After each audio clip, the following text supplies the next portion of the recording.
Good morning. I'm Nicole Austin Hillary, President and CEO of the Congressional Black Caucus Foundation, and I'd like to welcome you to our Policy for the People Technology Equity Virtual Summit this morning. You know, we at the Congressional Black Caucus Foundation envision a world in which all communities have an equal voice in public policy through leadership cultivation, economic empowerment, and civic engagement. Our mission at the CBCF is to advance the global Black community by developing leaders, informing policy, and educating the public. One of the many ways that we move toward our vision is by facilitating the exchange of ideas and information to address critical issues that affect our communities. So we welcome you to this opportunity today, our Policy for the People program, where we provide insight and analysis in key areas of public policy, including health finances and civic issues. We foster engagement with subject matter experts, prominent thought leaders, and members of the Congressional Black Caucus. This particular Policy for the People happening today is where we turn our attention and efforts toward the issue of technology and technology equality specifically within our communities and within the nation abroad. The 2022 Policy for the People Technology Equity Summit addresses the algorithmic bias, opportunities for Africa in the digital age, and technology ecosystems that drive Black entrepreneurship. Unchecked bias can cause widespread consequences impacting areas such as healthcare equity, criminal justice, economic equity, and so many more issues of concern to the Black community. Human biases in technology are well documented, from implicit association tests that demonstrate biases that we may not even be aware of, to field experiments that demonstrate just how much these biases can affect outcomes. We are truly honored that you have gathered with us virtually today, and I cannot wait to get started. May we all be empowered and equipped with the latest information to help make a difference and an impact in our community here and around the world.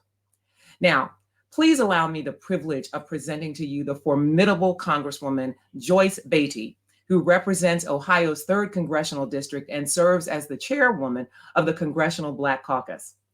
Congresswoman Beatty is a warrior with an indomitable spirit in the fight and is a trailblazer who continues to make a difference and who continues to reach back and look forward.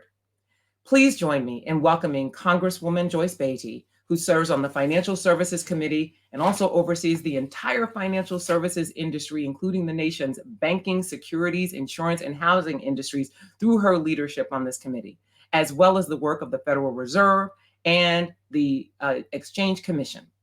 Congresswoman Beatty has also served as chair of the Financial Services Subcommittee on Diversity and Inclusion. So as you can see, she is well equipped to offer her comments to get us started on this important conversation today. All of this is just the tip of the iceberg of what Congresswoman Joyce Beatty does and will continue to do. So please join me in welcoming her to offer remarks this morning. Hello, everyone. I'm Congresswoman Joyce Beatty, chair of the Congressional Black Caucus, and it is my pleasure to join the Congressional Black Caucus Foundation to welcome you to the 2022 Policy for the People Technology Equity Summit, where we gather today to host vital conversations. These are not ideal conversations, nor for the sake of pastime or parade. These conversations are for the purpose of heightened awareness and raising our consciousness to the most accurate truth. For we know that truth and awareness are the seeds of solid policy. As we continue to push forward, demanding every right deserved, we lift our voices and demand that our rights be accessible, exercised, and counted. Our rights are justified on every playing field, including digitally, especially in this digital age where so much of our lives are lived under, with, and over digital platforms. Today, what computer scientists call algorithmic bias affects what our community sees, has access to, and gets denied from. We need conversations like the ones we will hold today. We must always make ourselves intently aware of the policies, practices, and protocols that inform our everyday lives. Then we can become stronger influencers and leaders of our community. We're on the heels of such a gloriously inspiring and power driven event, the annual Legislative Conference. We must use this momentum to drive forward. There is never a better time for any vital conversation than the present. Thank you and enjoy the summit.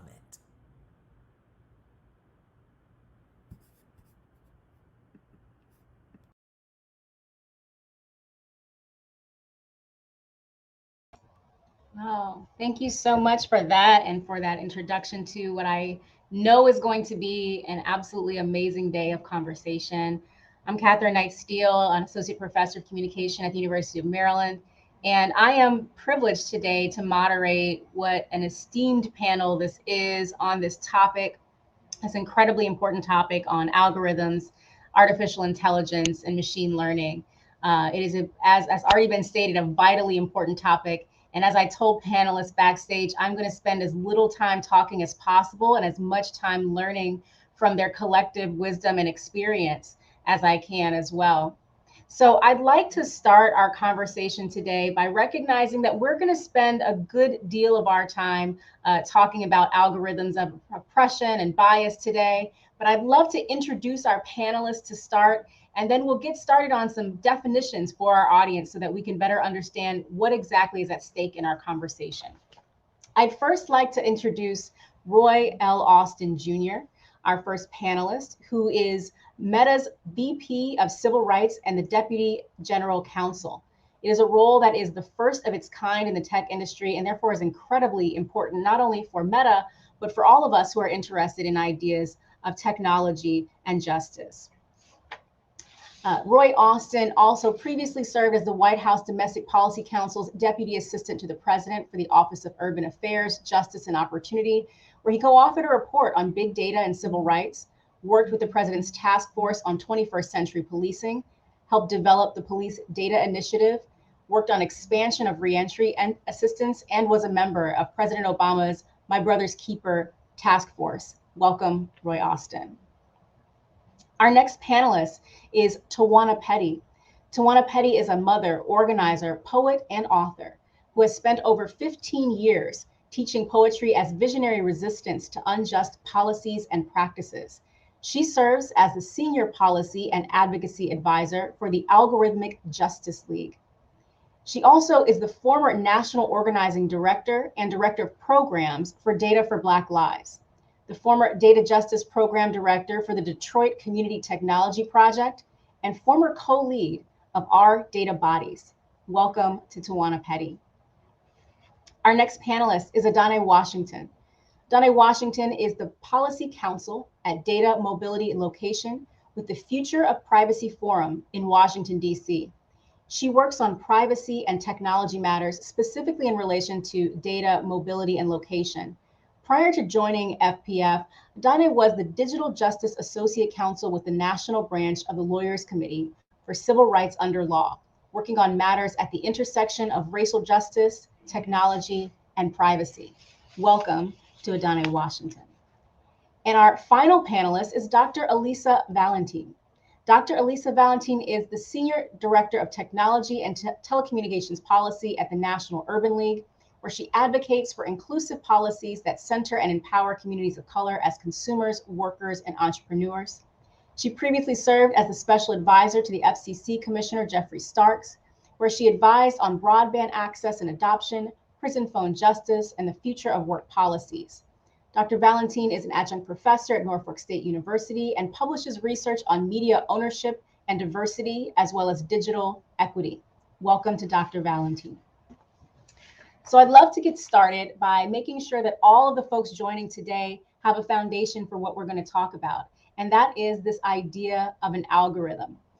Could someone tell us briefly what is an algorithm for a non-specialized audience? How are they used in modern technology? And as I know, much of our conversation will delve into how algorithmic biases are a huge challenge for us today. Perhaps we could also provide some of the positive social developments or capacities that we now have as a society due to artificial intelligence and machine learning.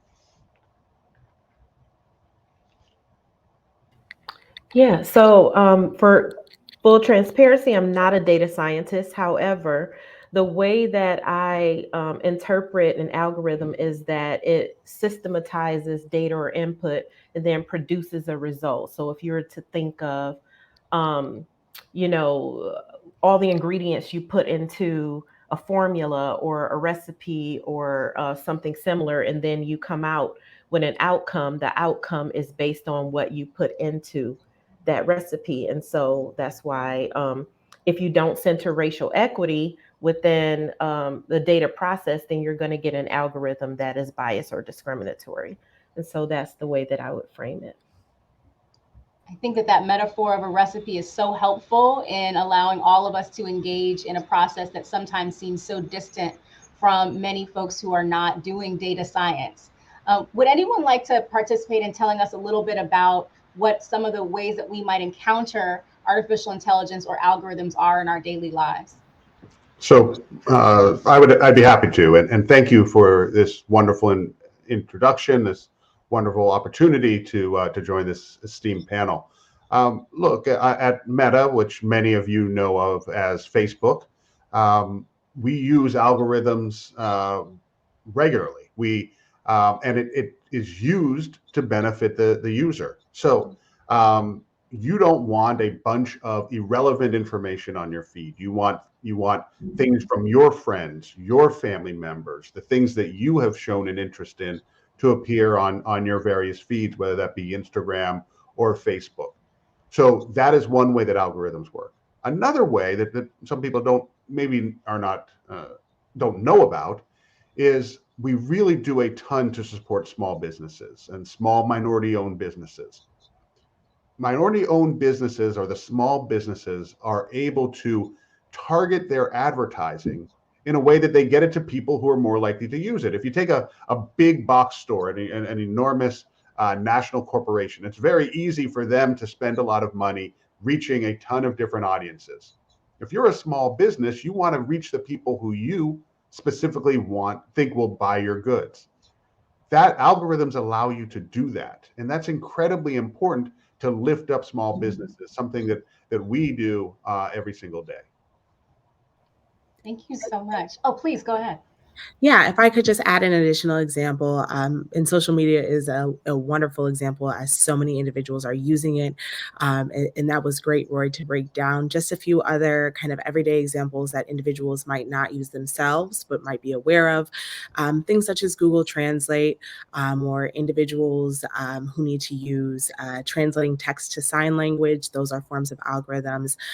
In the healthcare industry, Northwestern developed tools and algorithms to detect COVID from chest x-rays. So there are some other practical uses that can be found just in all aspects. Employers use them to sort through different qualifications on resumes, and to also similarly on social media place those ads for their job postings in front of you. Yeah, and I'd love to jump in as well if I can. I'm glad that you raised that point about healthcare, because that's something that I'm personally really excited about, because we know that machine learning technologies can help us identify hidden or complex patterns when it comes to kind of diagnostic data, and whether it be like diseases like cancer or heart disease or Alzheimer's and things of that sort. And I actually just came across a GAO report from last month that said that when it comes to diagnostic errors, that affects about 12 million Americans per year, which results in like a waste of like $100 billion. So we're talking about both life-saving technology as well as cost-saving technology. And also at National Urban League, something we're really excited about is like trying to figure out ways that we can mitigate, climate change, right? AI can help us reduce emissions. It can improve energy efficiency, which is something that we should all definitely care about. And lastly, I would say a lot of times I know when we're talking about, AI and machine learning, we're talking about kind of like the jobs that it can potentially take away. But I think it's also important to recognize that there are opportunities in the technology ecosystem. We just have to make sure that people are reskilled and people are upskilled, and have those kind of career paths set out for them, no matter where they're at in their life. And that's something that we talked about in our Lewis Latimer plan for digital equity and inclusion. We're not just consumers as Black folks, right? We're creators, we're entrepreneurs, and new technology really presents new opportunities.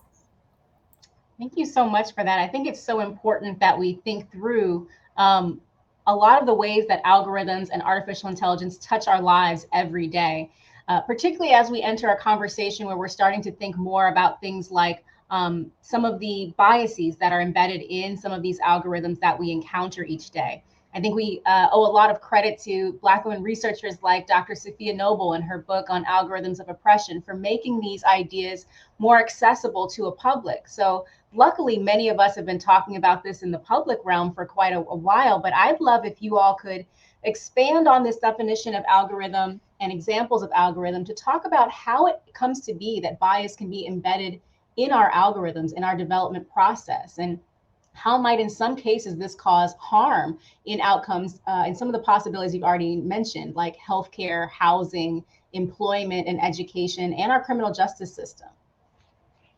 Yeah, one of the challenges is that racial equity is not centered throughout the data life cycle. So a lot of times in the planning, the collection, the access of data, the use of the statistical tools, the analysis of the data, and the reporting and dissemination, racial equity is not centered. We get stuck on the conversation of bias and we don't think about discrimination and societal impacts. And a lot of times when you talk to folks who are data scientists or who are working in other fields of machine learning, there is a response that there just isn't enough time to think about that consequence. And so a lot of times the public is left to respond to the harm after the harm has already happened. And so the engagement process is lacking too. So a lot of times decisions are made upon communities versus communities having a systemic contribution into the dialogue. Number one, is it something that's necessary for my community? And number two, what is the impact of that thing that's going to be developed? And is there an option to reverse course? And so I want to bring this up super early. This is why I was so excited about the White House's blueprint for an AI Bill of Rights, because it offered up these principles that, number one, enforce this engagement that should happen on a systemic level, and it had a reverse course option. If this isn't working, who do I talk to that's a human that can opt me out of this situation? And so a lot of times that's where the harm comes from. There isn't an option to opt out. There isn't true consent that's consentful, where I've been part of every engagement opportunity to decide whether this is a decision that should be made for me and on my behalf. Even if it's something that I'd like to purchase, maybe I don't want that ad, and so there's far more opportunities for innovation than there are for opportunities for us to say pause. And so we need to balance the scales a bit. Yeah, I just want to double down on. I'm sorry. Go right ahead. Go ahead. No, I was going to say that's such an important way for us to start, and I would love for you to please weigh in. Right? Yeah. Yeah. Look, I just want to double down on everything she said. I mean, she's absolutely right. I mean, when we talk about algorithms, and let's just take the analogy to the recipe a little bit further. If you're trying to bake a cake, and the cake is supposed to have 2 cups of flour, and you only know about 1 cup of flour, your cake's going to be messed up. If you're supposed to add vanilla, for some reason it says add, something else, your cake's going to be messed up. Well, think about the data that we're using here, and this is why it is so important that everyone on this call, that more and more people from marginalized communities participate. Is the only way the algorithms work is they're grabbing data.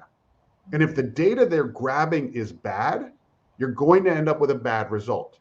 And one of the issues is so much in the way the internet was built without the voices, experience, creativity of marginalized communities.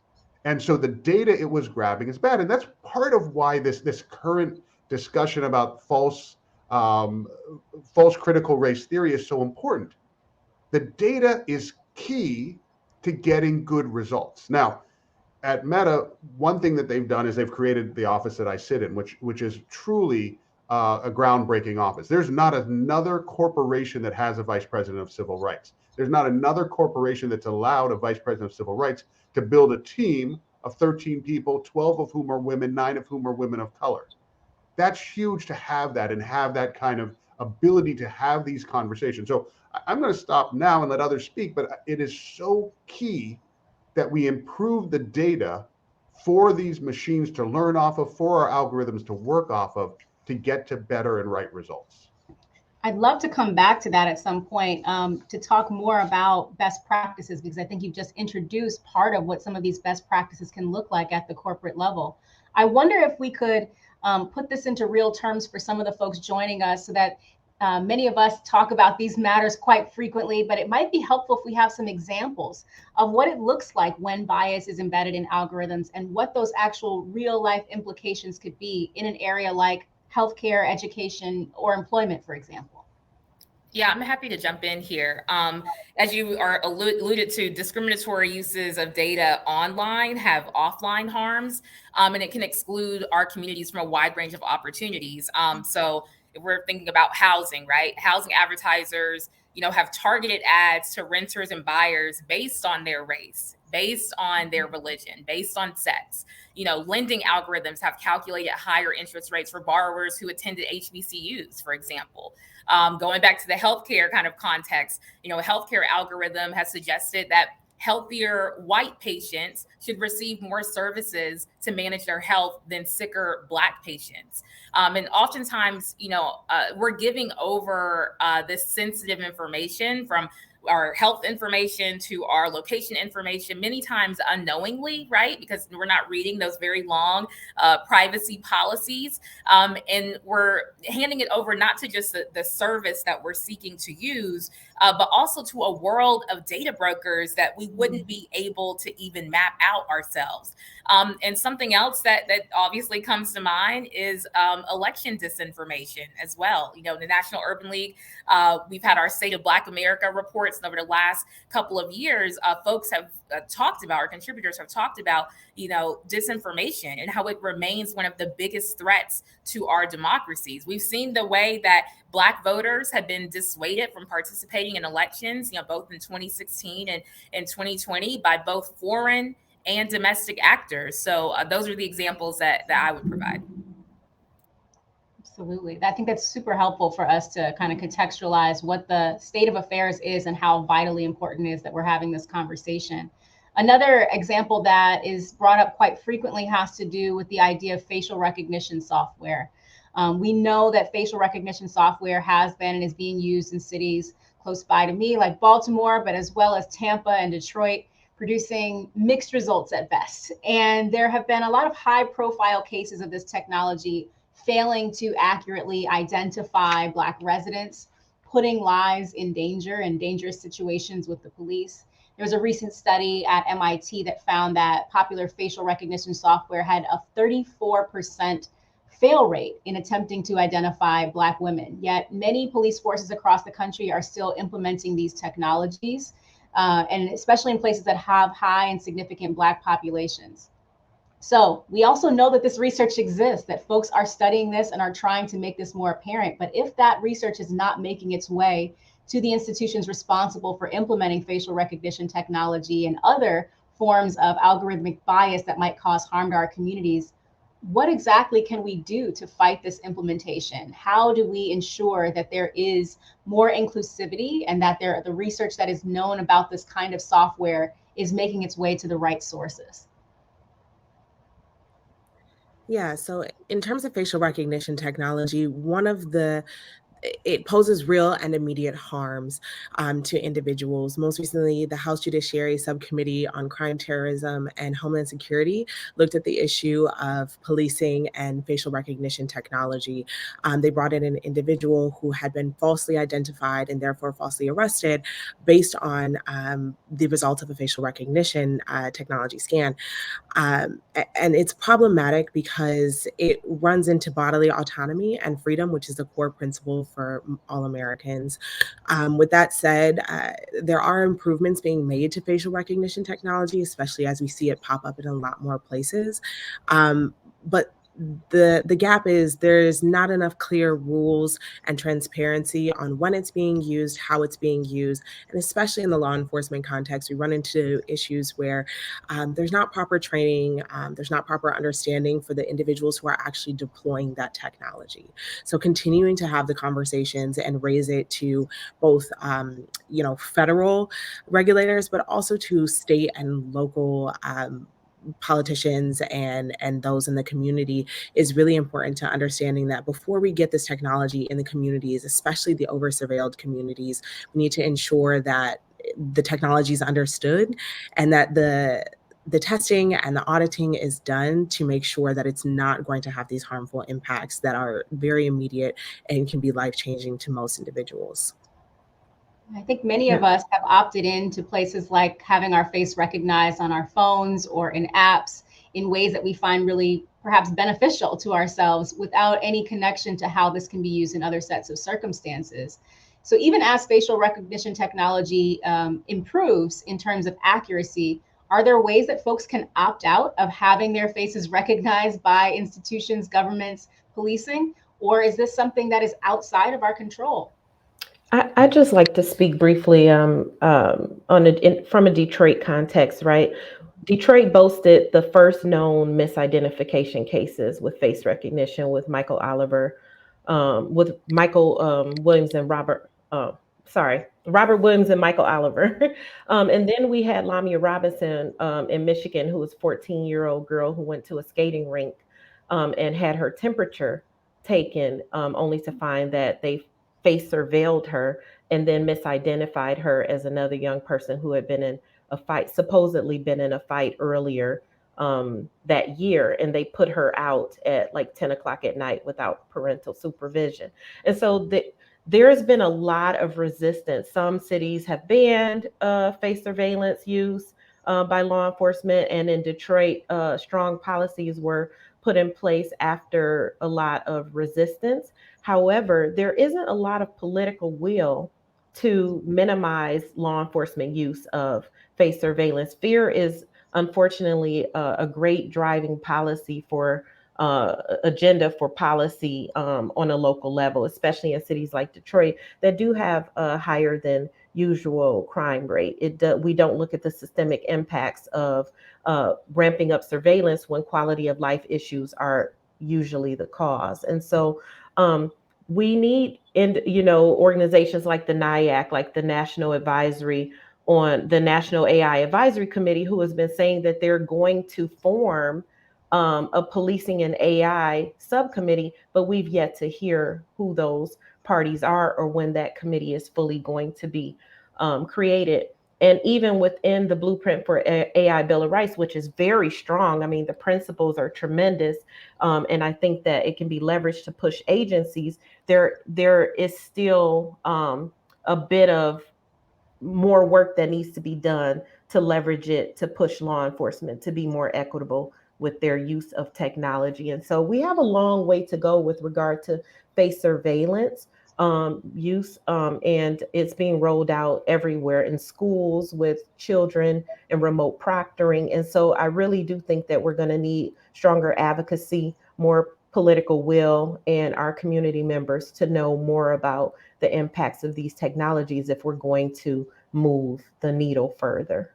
And no one should be surprised who's on this call that law enforcement is using technology in a way that impacts Black, Brown, and Native communities more than anyone else.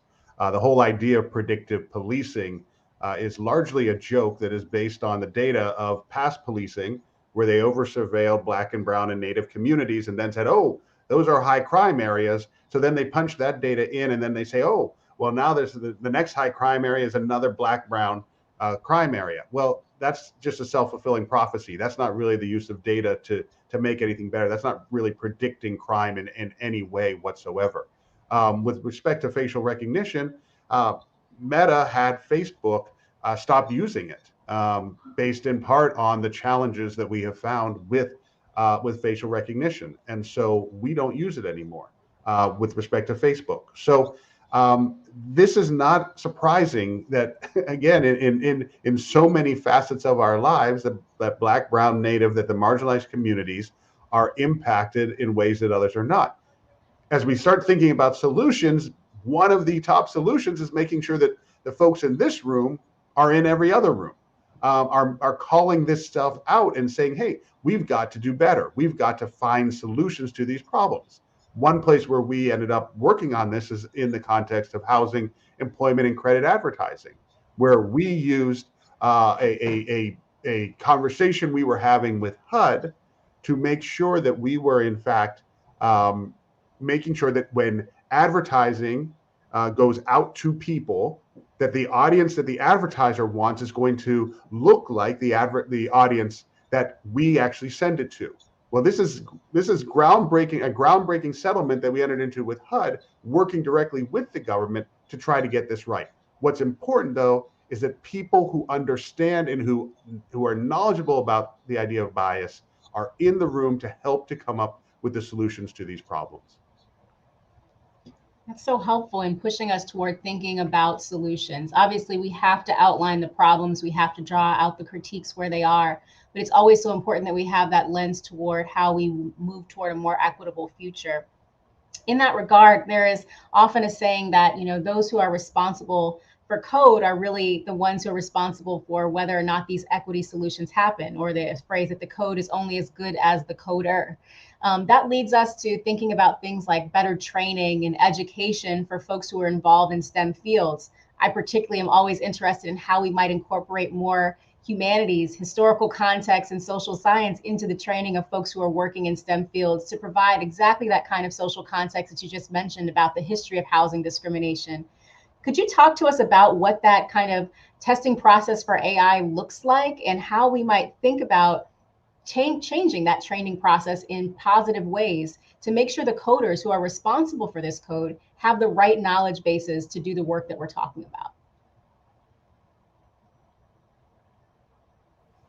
Yeah, a lot of the testing processes are very internal to the company or organization that has developed the technology or is regularly working with the technology. As Roy made a great point, and I believe someone else did as well, ensuring that people like us and like others are in the room to be part of the testing, part of the conversation, to raise concerns that others might not always think of, is very necessary. And Black and Brown people can absolutely start working in STEM, but in other areas as well, more on the policy side, like myself, can also help to inform a lot of the kind of testing processes and procedures. Unfortunately, there's not always a consensus as to what the internal testing should look like based on the different types of technology. If it's an image-based algorithm, a text-based algorithm, if it is processing in one particular way or supposed to be used in another context or various contexts, it's not always standard, but it really is necessary to ensure that the data sets before developing the algorithm, during the development of the algorithm, and then after algorithm has been deployed, that all of that information is being double checked, audited, reviewed, and constantly checked for any bias and discriminatory outputs. Yeah, and if I could just jump in here quickly, I definitely agree with you. And like you said, the fact of the matter is, with a lot of these companies, they're relying on, kind of internal methods or systems, which to me kind of like feels like grading my own paper, right? And that's why you need third-party audits that can talk about civil rights harms or democracy harms or the ways that products and services can better serve marginalized communities. So yeah, robust civil rights audits to me are incredibly important. And also, thinking about this outside of like tech companies, thinking about this on like kind of like the government sort of front, we need to make sure that we're creating some pathways for people of color specifically to work on these issues, within the government. We need folks with technical expertise, both in the agencies as well as on Capitol Hill, because we can no longer afford for government to kind of lag behind with their expertise. And which means, of course, that you need more resources. Of course, when I think about, the FTC, for example, we definitely need more resources over there so that we can bring in those folks that have, technical expertise. And just we need to better diversify the space. And as Adonne just said, that includes the tech policy space as well. I think these are great points of us thinking about real movement towards solution. I'm left wondering after this conversation about what responsibilities lie with different actors within this situation. I've heard a bit about some corporate responsibility, some about governmental responsibility. Maybe we can speak more directly to what we think the responsibilities are of citizens within our democracy and thinking about our own role in pushing for these systems to change, but also what would we like to see in terms of these external expert teams that can come into corporations or government spaces to provide checks on the way that data is collected, stored, and deployed as it results to the Black community? Well, let me start, just because we are the one company that I'm aware of that went through a thorough civil rights audit. Laura Murphy, formerly of the ACLU in Washington, D.C., came in and conducted an across-the-board audit, civil rights audit, which is what led to the creation of my position. Part of what the answer is that we all have responsibility. The corporation has responsibility, the government has responsibility, average folks have responsibility.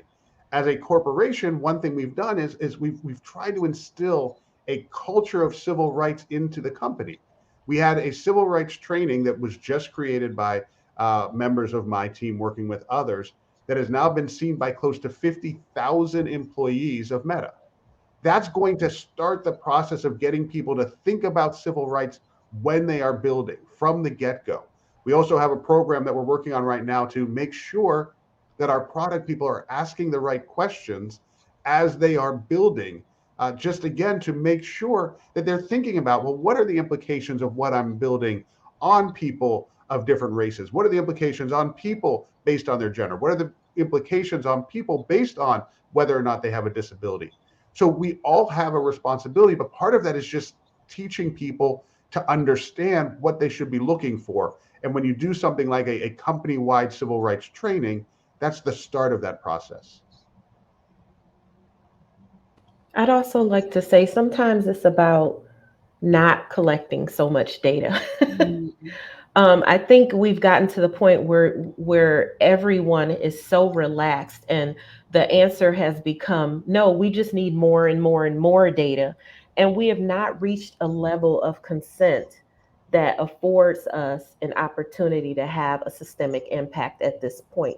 And so, I think it's important that we reevaluate the amount of data, whether the data we collect is necessary, what's been done with the data that's already been collected, what are community options for reversing course and having their data removed, and is the relationship consentful or coercive? Just like the conflation between surveillance and safety, which has led us to the situation we are with face surveillance and face recognition, we're in a similar situation with regard to consent with these technological systems and coercion. People feel like there's a trade-off. A lot of times it's like, I really don't want to give up all this information. However, I really need this benefit. And so we have to change that dynamic if we're going to make a systemic impact and make these systems more equitable. I shouldn't have to trade you a lung in order to breathe. You know what I'm saying? And so if that's what the dynamic feels like now, currently. And to that point, Tawana, the data minimization is really, really key in ensuring that how much data is needed to accomplish X goal. And also at FPF, we talk a lot about clear transparency and ensuring that at the very beginning, at the outset, What is that going to look like? And does the individual have all the information needed and necessary to make either that informed decision? And whether they're going to make that decision or not, do they understand what you're asking for?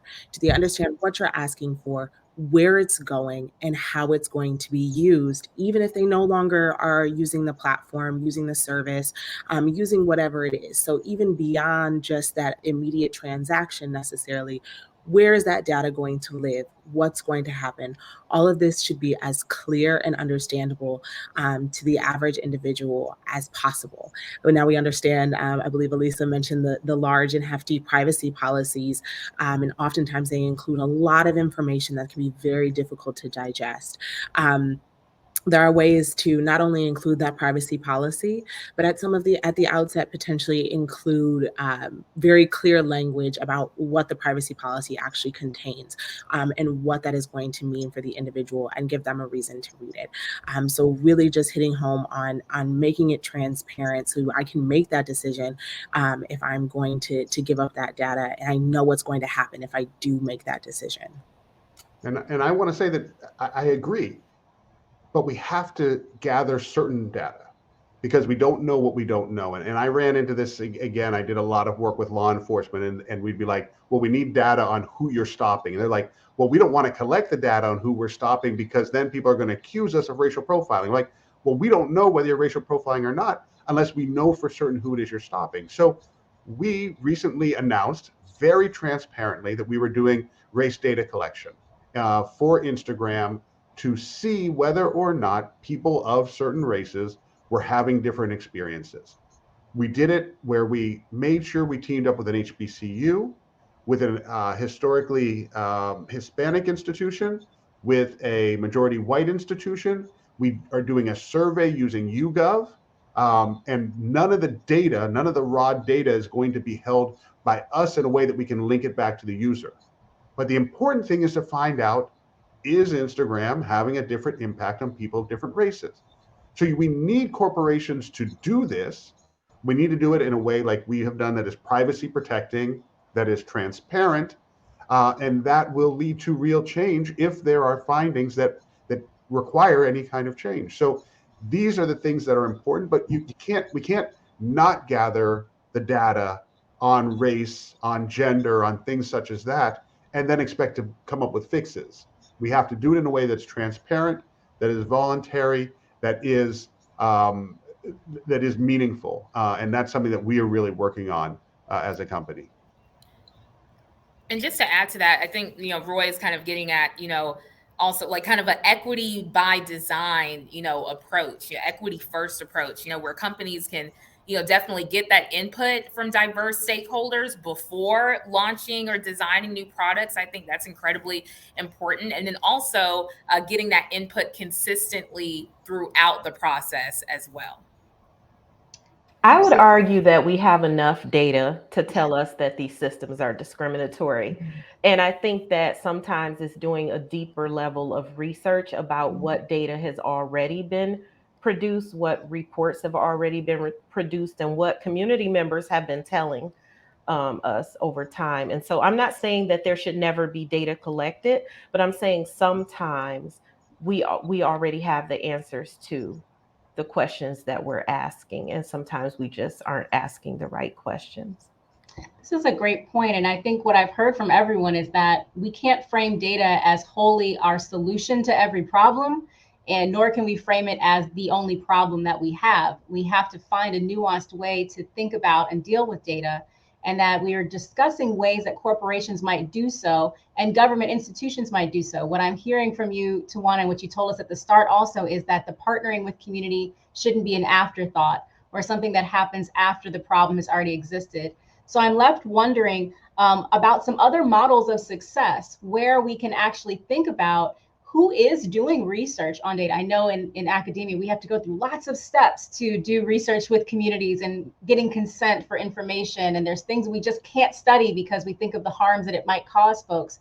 How might we implement certain procedures like that when government institutions or corporations think about collecting data? Are there other places that they might partner, other factions that they might partner with, so that, as you put it, the data that already exists can be used rather than new data being collected in those cases. I mean, I'm a fan of reading. So I mean, there's Design Justice, which is Yes. is a collective and a book that folks should read, centering racial equity throughout data integration, which is the actionable intelligence for social policy. And you have Dare, which is led by Dr. Timnit Gebru. Of course, the Algorithmic Justice League, where I work, and it was Dr. Buolamwini's groundbreaking research that led us to the conversation around face recognition and face surveillance. And so I just think that there's been a lot of study, there's been a lot of analysis that has led us to the point where we're having a robust dialogue about ethics, about discrimination, about bias in data systems, about the potential harms of algorithmic decision making. And it led us to a pursuit of justice, right? That's why there is an organization that exists called the Algorithmic Justice League. And so, I'm saying all that to say that there are a lot of researchers who have suffered harm, who started entire organizations because of harm that they experienced personally. And there are a lot of community members who've been advocating for this for a long time. And I just don't think that gathering more and more data is going to be the solution. I think that there's a Dr. Ruha Benjamin's books, Viral Justice and Race After Technology, and so there are so many books that I like to lift up. But I think studying the problem with the data that's already out there probably could help us to reach more equitable solutions. Oh, if you could unmute for us. I may be pushing back a little bit, but it's just, look, this is what we're seeing with our HUD settlement, is it's not enough just to base it on the old data, is that we have to constantly be in a position to test different solutions as we look at the data. What's important is, in my mind, like, we can't say that there was racial profiling in policing a year ago and say, okay, now we're going to solve that problem. We have to be able to say there was racial profiling in policing a year ago, and here are some solutions, and now we are retesting to see if those in fact work. And the only way you can do that retest is to have up-to-date data. What's important, though, is that we're not using anybody's data without their knowledge, that we're bringing in outside organizations and outside researchers who are able to validate the way we are using that data. Before we rolled out the Race Data Initiative, we spoke to a ton of different civil rights organizations. We brought them in. We said, hey, this is what we're going to do. What are your thoughts on it? What are your concerns about it? How do we address your concerns? So I think there's a right way to do it, but you can't figure out whether a solution works unless you're in a position to test it. And oftentimes the only way to test it is to collect additional data. But look, we have to ensure privacy. We have to ensure transparency. We have to do it in the right way.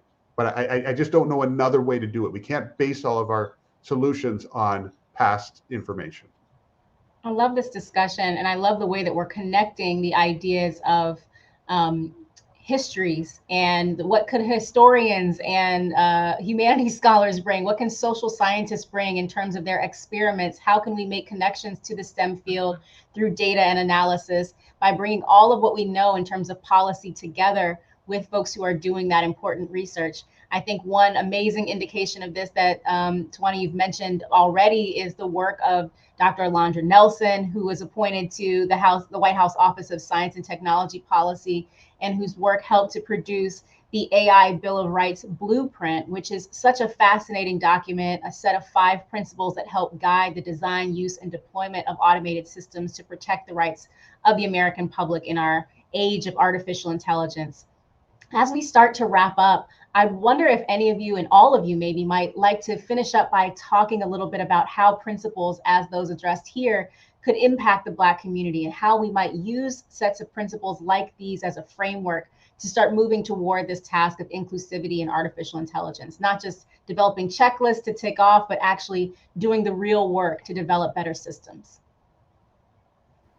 Sure. I think as it was mentioned, it's something to look to, right? And something that can be kind of a guiding set of principles and guidelines.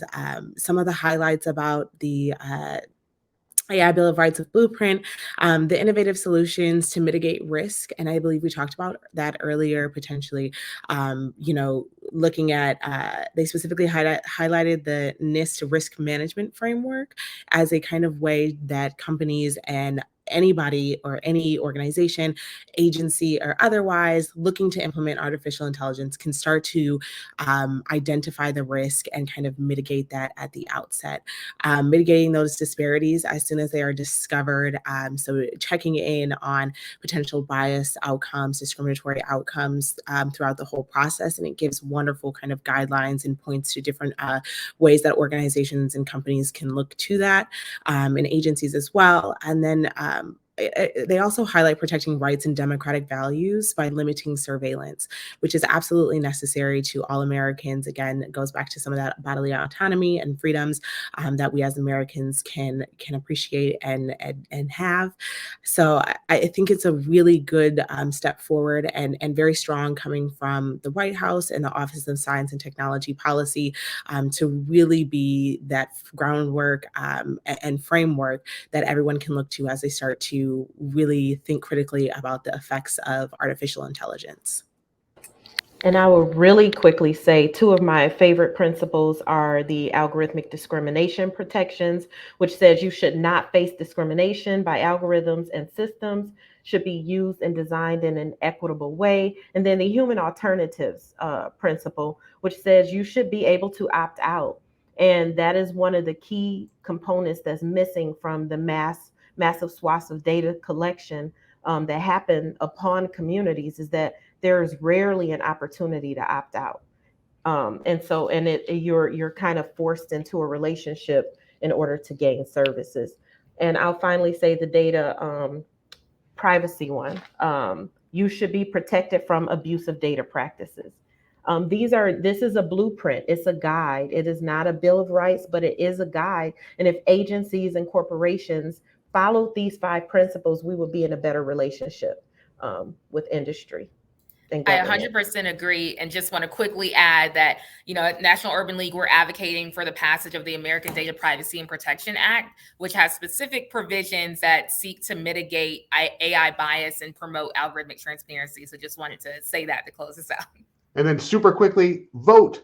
If you care about all of these issues, you have to vote. You have to bring your friends, your family, everyone to the polls, because none of this stuff is going to happen. The number one data set is having people who care in office.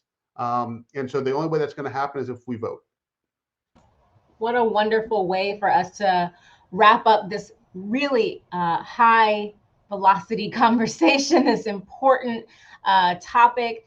And I want to thank our panel for providing us not only the guideposts of what's wrong, what hasn't gone right so far, but what we can do as individuals, what we can do collectively to move things forward. I heard our suggestions for doing more reading on our own, for seeking out places where folks have been writing and thinking about these ideas, for being more aware of our own participation in systems, of holding folks accountable both at the company and corporate level, but also at governmental levels, of engaging with the policies that are on the table right now, knowing who we support and how that matters in terms of how policies are implemented, and above all, to vote and be a part of our electoral process, whereby we can actually see some of these changes come to be. It's been my pleasure hosting you, and I'm privileged now to turn the discussion over to Rebecca Finlay, who is the CEO at Partnership on AI, overseeing the organization's mission and strategy. In this role, Rebecca ensures that the PAI team and the global community of partners work together so developments in AI advance positive outcomes for people and society. Thank you so much. Good morning. It is a real pleasure to be with you this morning. Thank you so much for this kind invitation from the Congressional Black Caucus Foundation to be with you. This summit is timely and important, and I'm looking forward to the conversation.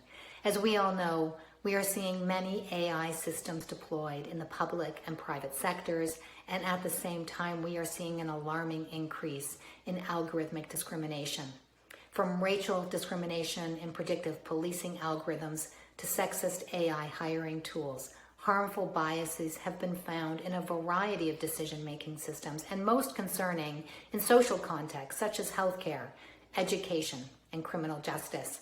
Globally, governments are responding to these challenges, and I'm heartened to see the increasing policy attention at both the state and the federal levels in the United States.